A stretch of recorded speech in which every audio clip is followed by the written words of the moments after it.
Alright, very exciting topic today. I really like this one.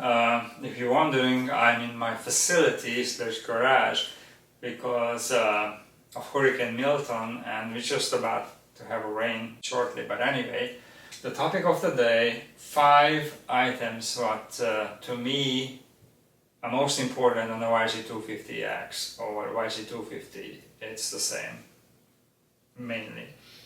So 5 items what I think is changing the bike most out of all the parts what I put on, and we're gonna go through why is those parts actually making so much of a difference. So number 5 is the V-Force.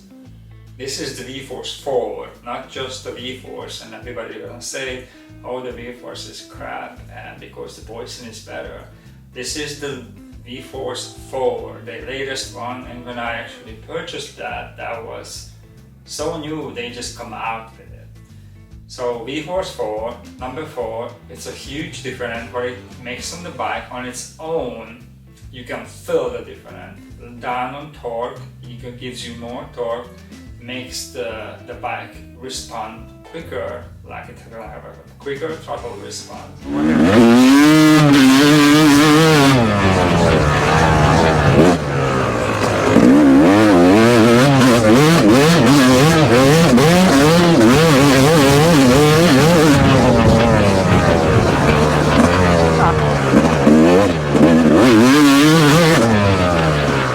And when it comes to Boyson, if you have aftermarket head or any aftermarket, stuff done to the engine for the cylinder, whatever, then the Boyson will shine. But if you have a stock cylinder head and stock cylinder, no bore, no oversized bore, nothing like that, the V-Force is a little bit better for you.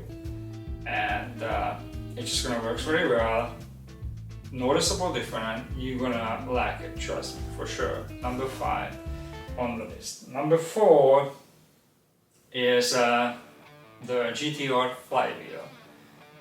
I don't know what Yamaha did over there. It's just, it doesn't work the way it's supposed to. Meanwhile, it's a heavier flywheel. It's an 800 milligrams instead of 400 some milligram flywheel. So you're supposed to feel the difference. Like the revving, it shouldn't be quick as it is.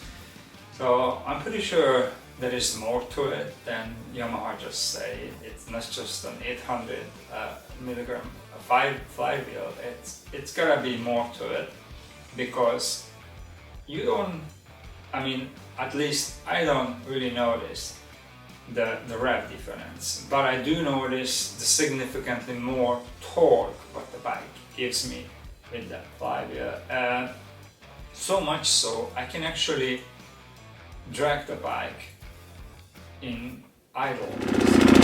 Look, that's what it's for. Before, not even close. Even if I have it on low RPM, the bike just died. So that's huge difference right there.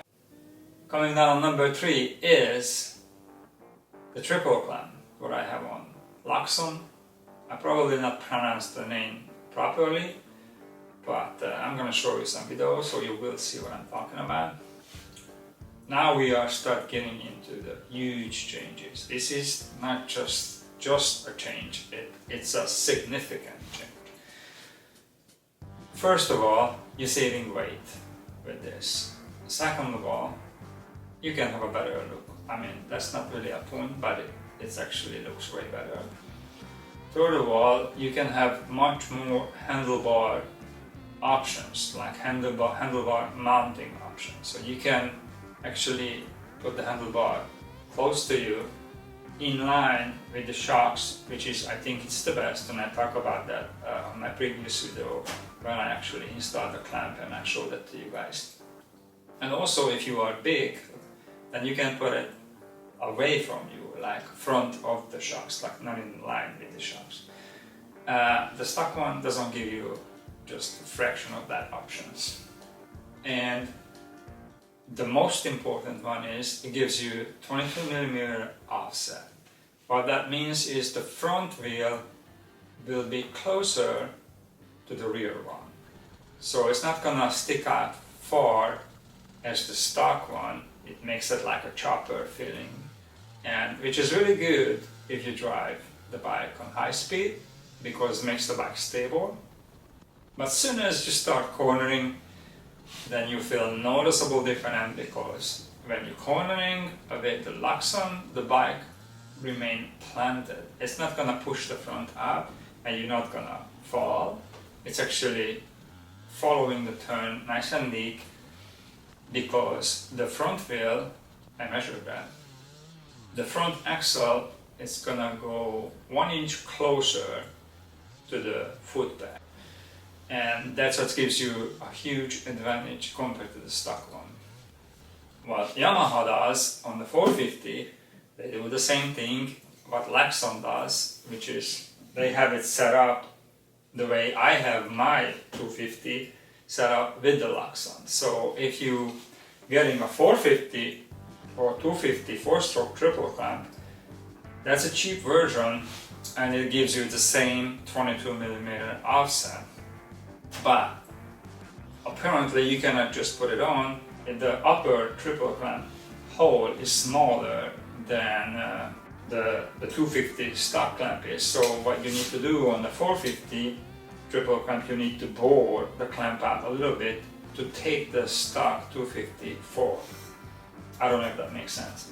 And somebody who watched my video previously, I know one of the gentlemen, he actually did that. He opened it up, the upper triple clamp a little bit, and he ended up putting a 450 triple clamp setup on his 250, and it serves the same purpose, but heavier, doesn't give you that much handlebar adjustments options. But the biggest thing is the 22mm offset. It works, you know. So that's like a budget-friendly solution. You can pick this up for $150 instead of paying like $800 for the Luxon. And when it comes to money, we're talking about $150 roughly for the E-Force, $150 roughly for the GTR flywheel, and we're talking about $800 for the triple clamp.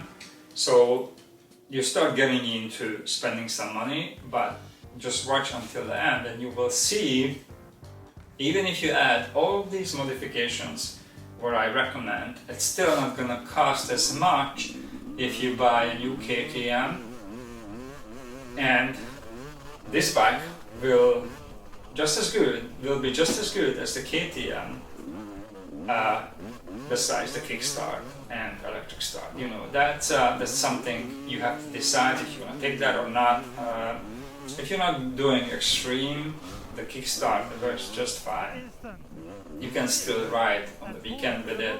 If you are doing competition, then I understand you move towards the KTM, because that bike is just serves a greater purpose, more purpose-built, but this bike is just awesome the way it is. If you want to listen to your feelings, then you want to get one of these, because this gives you the best feeling out of all the bikes, especially when it revs.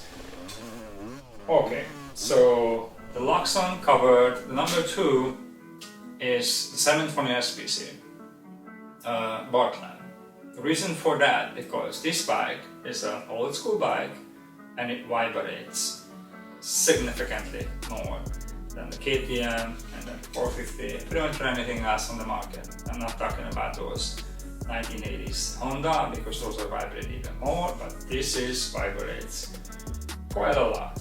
And you don't want to have your hand numb when you are out riding, and that's reducing your riding time, because you just cannot do any more because of your hand won't let you to. So that's when the clamp steps in. And also, the other thing with this bike, when the power valve opens, and if you do these mods, what I did, then even in low RPM, the bike is kind of ripping your hand out from your shoulder. So it gives you a lot more power and noticeably more torque. and the clamp reduces that gripping feeling by moving the handlebar close to you or away from you, depends if you're braking or you're accelerating. So you constantly have that smooth out, planted feeling on the handlebar. You're not gonna have that metal to metal, vibration gripping my hand up. The end result is you're gonna have an enjoyable feeling on a 250, but you can experience all day if you want to. It's not gonna give you as much trouble as the stock one. So that's a good one over there, and it's a good value because if you're changing your bike, let's say you're buying a 450, the same clamp can go to the 450. Let's say, give you a radical explanation, if you want to buy ATV, the same clamp can go to the ATV by changing a $25 or $30 adapter. So it has a good value to it. We reached the number one. What do you think what's the number one is? I'm pretty sure you guessed it by now. To me, I would not own this bike if I don't have that parts installed on the bike. I hate jetting. I don't want to constantly changing the jetting because the bike doesn't run good, and you're gonna tell me, oh, I jetted 2 weeks ago and it runs just fine. But the climate what we're living on right now, it's changing, it's not the same. And what I mean by, normally we have a hot temperature in Florida and I have my bike set up for that. We had the Great Milton visited us and the temperature dropped down about 10-15 degrees and the bike wasn't the same as it was before, and I'm gonna show that to you in the video. I was out here with this YZ last time and it was raining, so the temperature was kind of low, and now it's hot again, so I need to adjust the carb because the bike is too lean, so I need to make it richer. So what we do, let me show it to you.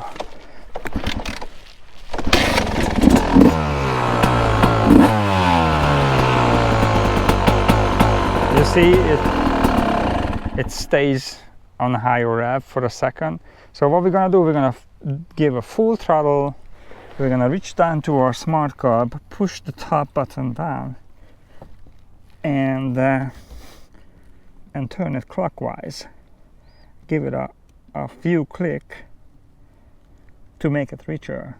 And you tell me if you can do that with your traditional carb that much of a time. You see the difference? You see? It goes right back. And there is no way you can beat that. And there is no way you want to do that on the field all the time. If the temperature changes or elevation changes, you start jetting it. That's just silly, I mean, if you still want to do that, then so be it. But the other benefit for having the SmartCarb on it, that's what we talk about. The SmartCarb also gives you a quicker throttle response, and the bike just shines entire RPM range. And it costs $800. But to me, this is the number one options, which I would not ride the YZ without it. So to me, these are something what every rider, if you own a 250, should consider to have, because it just makes their life easier and they're gonna get better experience out of the bike. And I have some other stuff on the bike which has made it better, but that's just changing the longevities. Like I have the Boyson water pump, which is over here in Florida, must have. If you don't want to overheat your bike, that's something what you want to take consideration. I also have the Enduro Pro wheels on it, changing the look, more durability, less friction. So those are awesome additions. I have the titanium foot pegs on. This is very important for grip. You want to have, when you put your feet, you want to have your feet be staying there. You don't want to have the feet sliding. So that's what these foot pegs does. And the latest and greatest, I upgraded my seat cover. I didn't really have problem with the stock one, but this is better. So when you put your ass, it stays there. So this is, I have a lot of different brand seat cover, but that's it's called SKDA Skoda. These are, I found, helps you the most grippiest one, and it's the cheapest one. I have a seat concept on my KTM. It costs like $150, and it's fancy, but it's not even near as good as this one for $50. So you just cannot beat that. This is what I found in the search most. But you get my top 5 items on the YZ. Hopefully you enjoyed it, the content, much as I enjoy riding the YZ, even if it's half as much than you following me and giving me a like, because that's a lot. I really enjoy the bike. To me, the YZ is the bike.